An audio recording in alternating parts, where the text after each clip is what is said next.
The Caspian Sea stands out as arguably the strangest body of water on Earth. Or rather, to be precise, we still haven't reached a consensus on whether it should even be called a sea at all. That's because it isn't connected to any ocean on the planet. Normally, an isolated place like this would fade into obscurity, but not the Caspian Sea.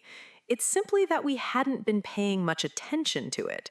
Long before we realized, this massive, closed off body of water was the center stage of Eurasia, where Viking traders descended, Silk Road routes converged, and slaves were traded. When you look closely, the history of Eurasia has always revolved around these waters. And today, the Caspian Sea is heating up once again, this time due to escalating military tensions between the United States and Iran. Today, we're diving into the hidden history and the untold stories of the Caspian Sea. The Caspian Sea covers about 143,000 square miles, which is roughly the size of California.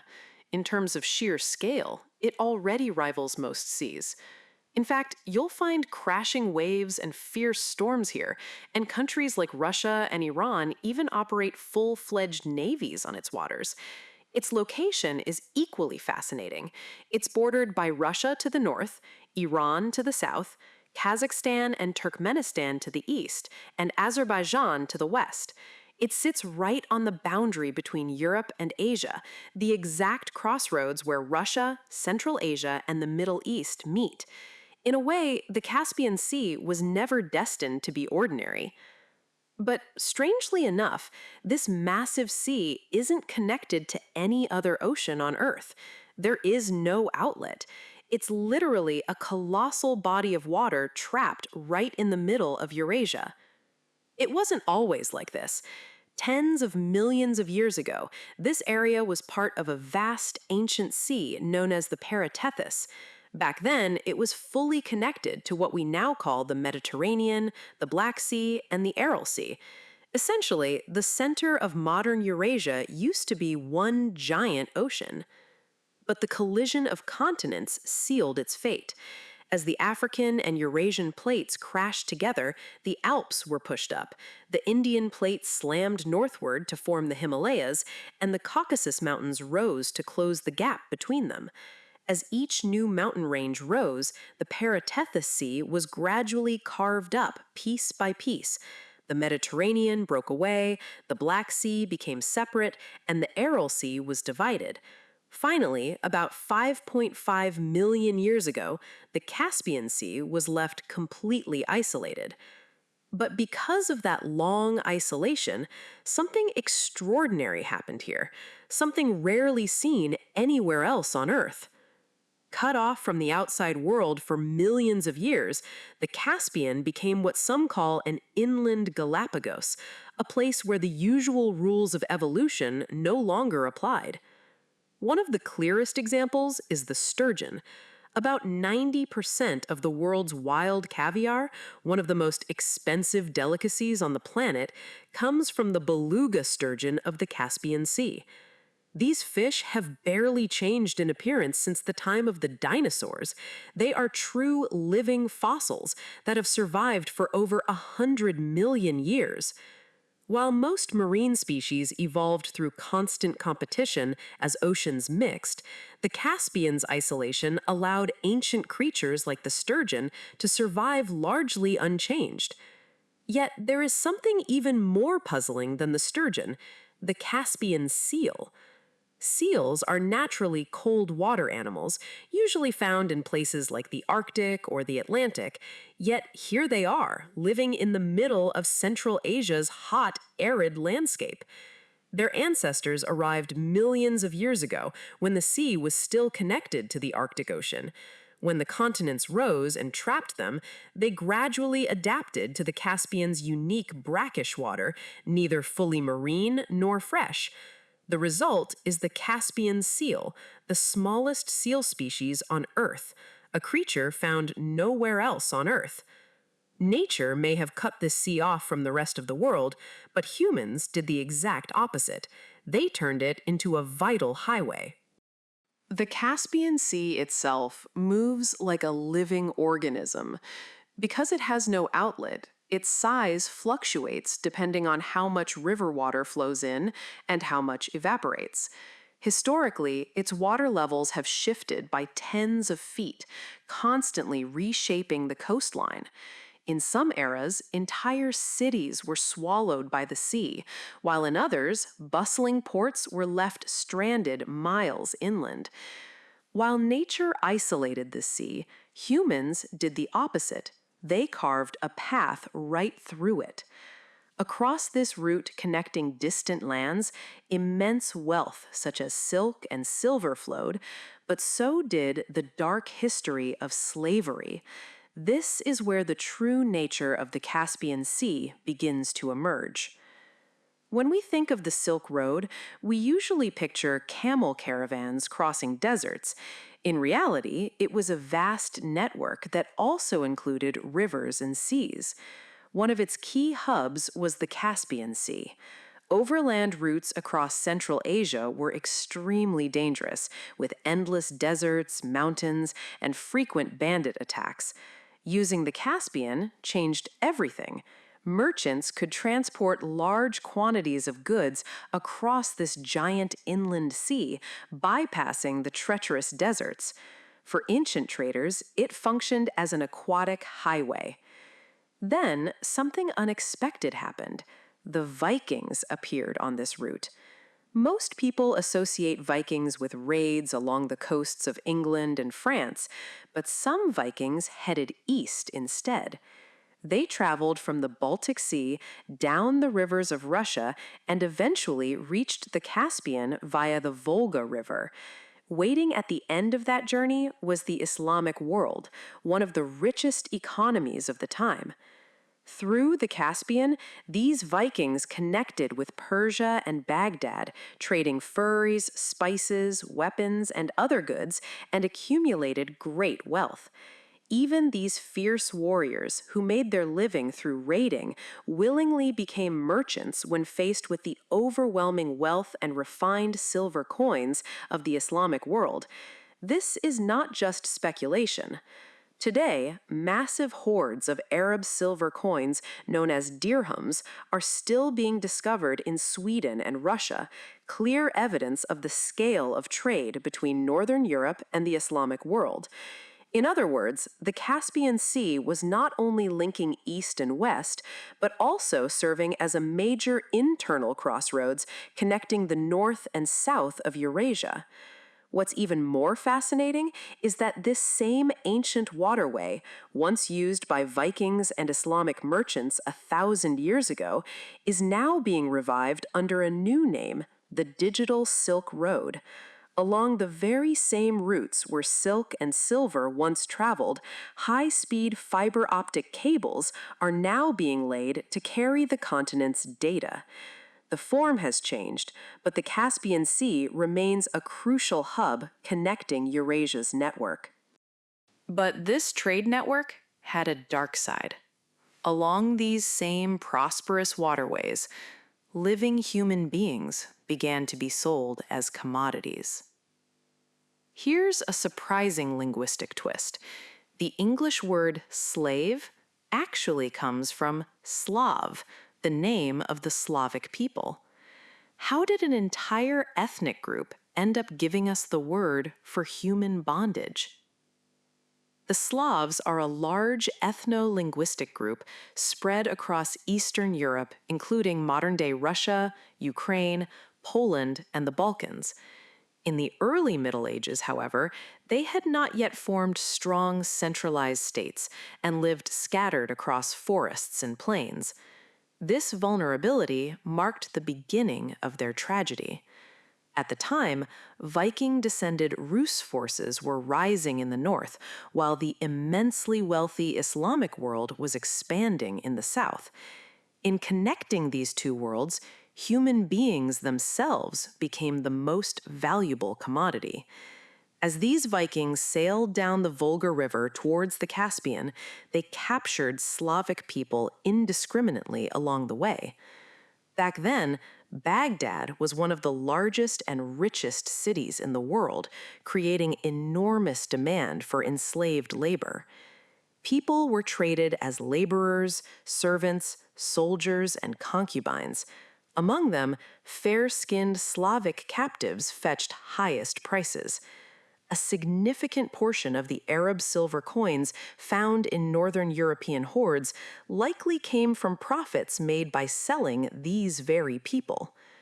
We may never know the exact number, but historians estimate that at least hundreds of thousands of Slavs were trafficked through this route.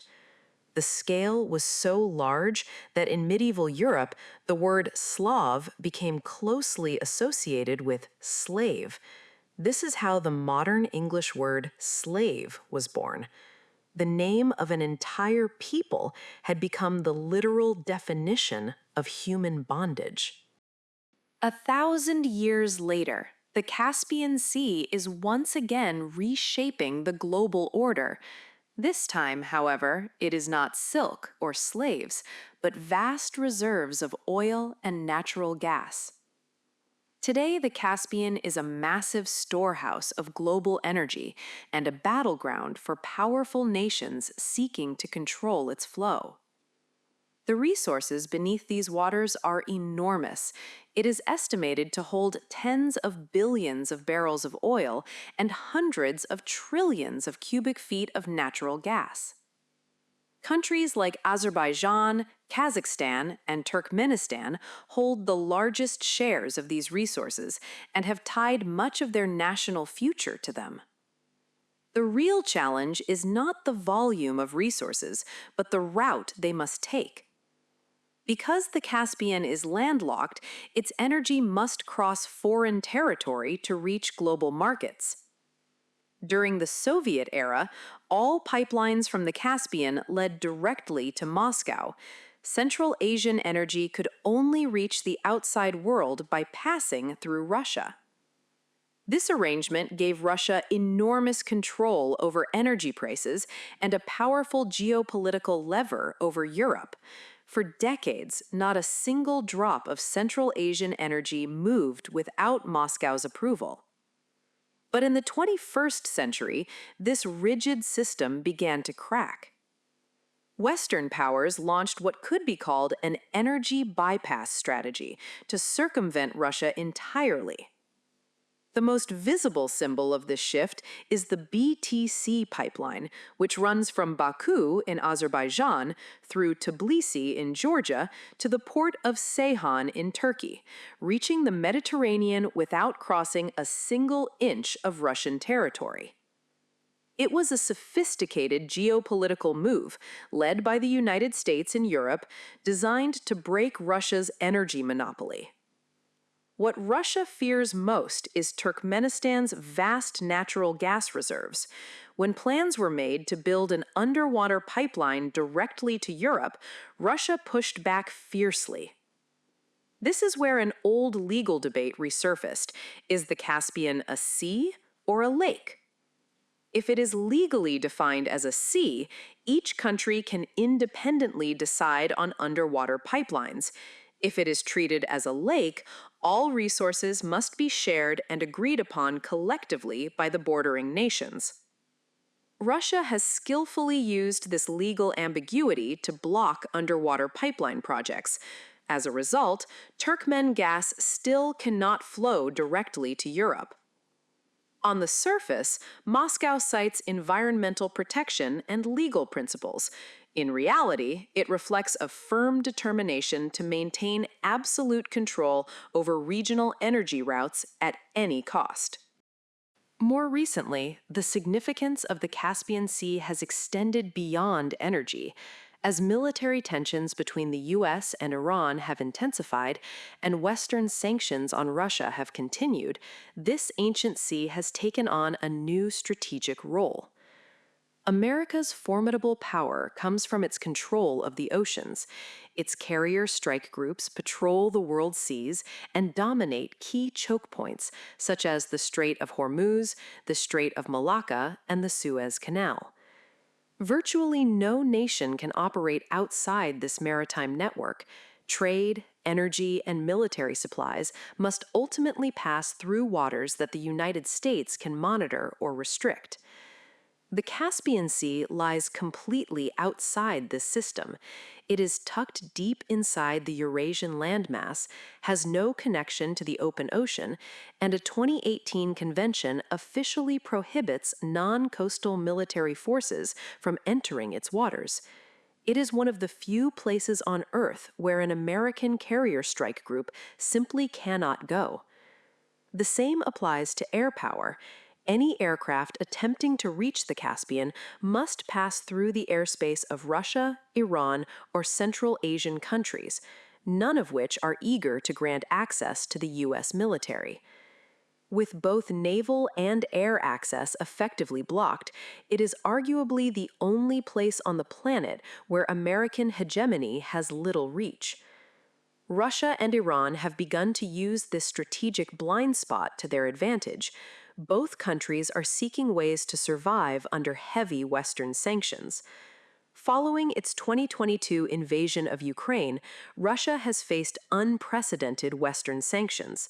The Baltic Sea is surrounded by NATO, the Black Sea has become a war zone, and the Arctic route faces severe seasonal and logistical limitations. In this situation, the Caspian Sea has become Russia's only reliable southern exit, a perfect detour beyond the reach of Western sanctions, connecting Russia to Iran and onward to the Indian Ocean. For Iran, the Caspian has been an even older lifeline. It is no exaggeration to say that this sea has been the artery that allowed Iran to endure decades of U.S. sanctions. Russian components and weapons cross the Caspian into Iran, while Iranian drones travel in the opposite direction. Ironically, traffic through Iran's Caspian ports has increased as sanctions have tightened. The physical backbone of this cooperation is the International North-South Transport Corridor, or INSCT. This multimodal route runs from India through Iran, across the Caspian Sea, and into Russia. It reduces travel distance by roughly 40% and cuts costs by about 30% compared to the traditional Suez Canal route. India has actively supported this project because it needs an independent logistics network that does not rely on China's Belt and Road Initiative.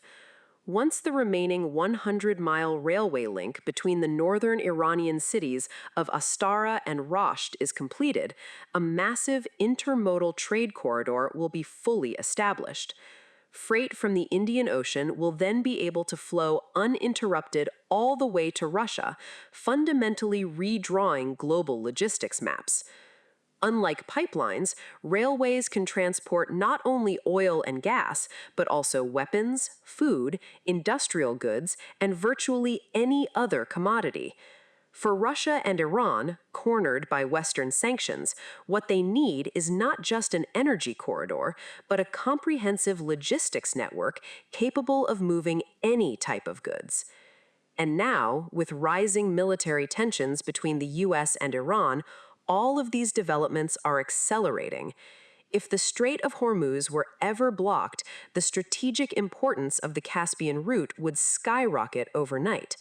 The partnership between Moscow and Tehran would deepen further, with the Caspian Sea serving as its physical foundation. This sea, isolated millions of years ago by continental collisions, has now become a front line where a new world order is taking shape. Across the same waters once traveled by Vikings, Silk Road merchants, and enslaved people, a new flow of oil, weapons, and goods designed to bypass Western sanctions is now moving. Who could have imagined that this massive sea, trapped millions of years ago by shifting continents, would become one of the most important strategic chessboards in 21st century global power competition? A deep inland sea of Eurasia, completely beyond the reach of American carrier strike groups. We must closely watch how the new railways and pipelines connected here will reshape the world's economy and geopolitical landscape. Will this isolated sea create a real fracture in Western maritime dominance? Or will it ultimately fall under the influence of another major power? What are your thoughts? Can this closed sea genuinely challenge the existing global order? Share your sharp insights in the comments below. If you found today's story interesting, please like and subscribe. Thank you for watching Professor Her Room, your space for exploring the world's hidden stories. I'll see you next time at another fascinating crossroads of history.